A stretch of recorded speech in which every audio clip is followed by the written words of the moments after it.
Hi, my beautiful YouTube friends. So I wanted to touch base with you again about my classroom and what is going on in here with my doors.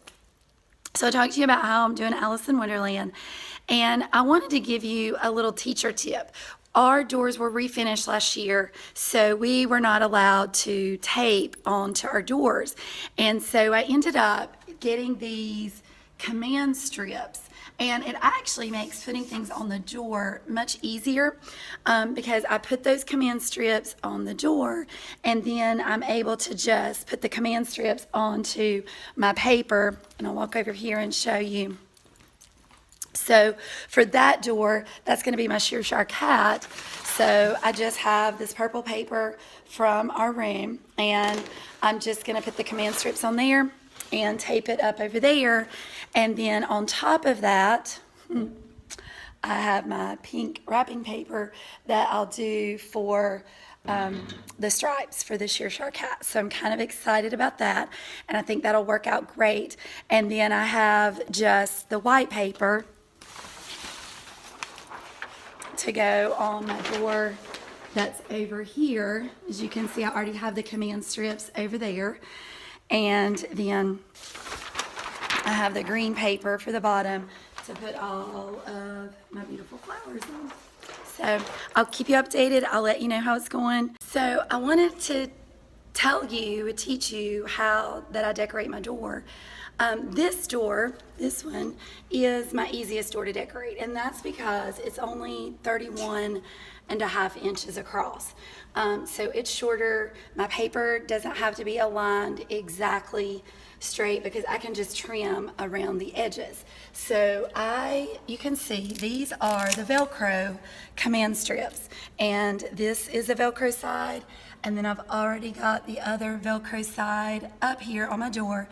I simply attach the Velcro onto itself, and then the easiest way that I've found is I just pull off the strip like this as I'm getting ready to use them,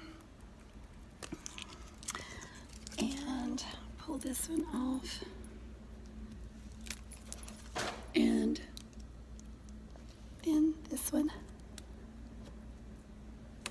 And then I just take my paper and slap it up there, and I'll show you what that looks like in a minute. And presto, there's my door put up. You can see my doorknob is right here, so I'll have to take my X-Acto knife and cut that out, and then I'll have to trim the sides. But it's so much easier to trim around the sides of it than it is to try to get that big paper lined up at exactly the right dimensions. And so at the bottom, I didn't want my paper to go all the way to the bottom with the white because I'm putting the green at the bottom. So you can see this one side I've already trimmed. It is straight against. I just held my X-Acto knife and went straight up the sides and trimmed all the way down to the bottom of that, and then right across the top. I still haven't trimmed. I started trimming this just so that you could see what I mean. So I just held that there, trimmed against the side. I stopped right here because I wanted to show you a trick, and everybody asked me about this. It's pretty simple.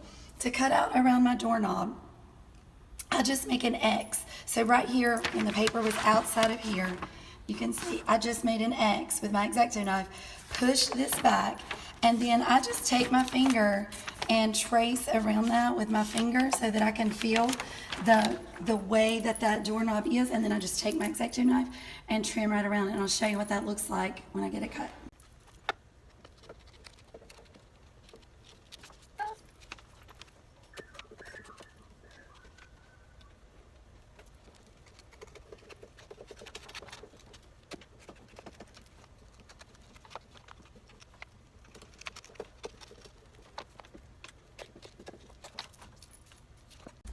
Your other friend when you are decorating doors or hanging up stuff in the school is packing tape. It is a godsend. So this is my paper that I already put up, and I need my layer of green, you can see. So that's what I want for the bottom of it. So this has already got paper, it already has paper on it. So I can put tape onto the green to tape onto the paper and it won't mess up my door. And at the bottom, you can see I just used the Velcro command strips just like I did for the rest of the door. So I am in love with it. It is adorable and I haven't even finished it. I cannot wait. I cannot tell you how excited I am. So I you can see right here in this little section, I kind of wrinkled up my paper a little and there was really no way to fix it. But I might just make some little flowers to decorate that section or something like that. And plus I still have my trays to put up there. So maybe one of those will just find its way up at that section. Oh my goodness, I am in love. So I'm gonna put some little, bows at the top of my plaques, and I think that will finish that off, and then my flowers will go at the bottom.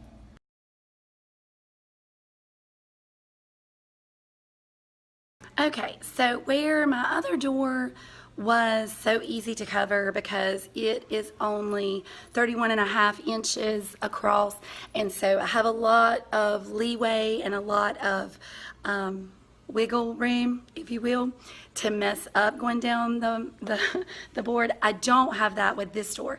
This door is the 36 inches, so the paper is almost exactly 36 inches, so I have to be careful that I line it up and that I don't mess it up.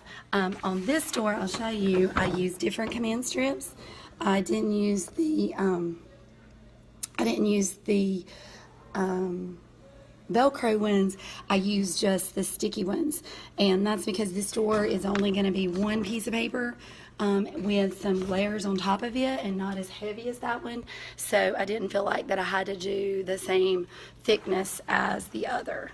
Background for my Sheer Shark Hat door, I got all my purple hung up and got it all trimmed around my doorknob and around the sides.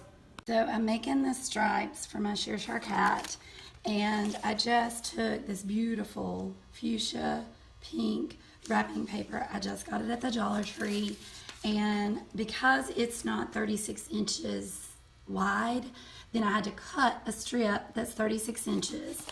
And then I'm just taking, and this is the great thing about wrapping paper now, even the cheap wrapping paper from Dollar Tree, it has these grid marks on the back of it. So I'm just cutting 3-inch strips that are 36 inches wide, and 36 inches long, and then I'll go and tape them up on my door. So here's a trick too. I definitely did not want to try to cut out around my doorknob with these pink pieces, because that was just going to be too hard to do because it's wrapping paper. It's very fine, it's hard to cut. You can see it even wrinkles when I put the tape on it, no matter how careful I am. I also wanted to save myself a lot of time, so I cut my strips 3 inches, but then I'm leaving 6 inches between each one. So basically my Sheer Shark Hat is going to be purple with pink stripes and then a big face on there, instead of pink and purple stripes. So that's not even, but it also saves me time. I don't have to tape up as many. So anytime you're trying to do something like that, you want to try to work smarter and not harder. And here's my finished Sheer Shark Hat door, except for I've got to put the face and the eyes, and I'll do that when I come back. I'm so excited. It looks too stinking cute. So that has fallen off my door. Fun. I just wanted to show you what my room looks like whenever I come in. My bookcases are the same. They don't move those. And this one is the same. I might cover the back of that. And then here's my closets. They're pretty organized. Some things have fallen around and that kind of thing. I'm going to change that from around that mirror. That's my teacher station. It pretty much stays the same. There's all my desks stacked up, and then over here's my shelves. Everything's just kind of put back there. There's my back teacher space and my new iPad cart, and then my table turned up and that kind of thing. So that's what it looks like when I first come in, and I've just got to do a lot of decorating and organizing and stuff.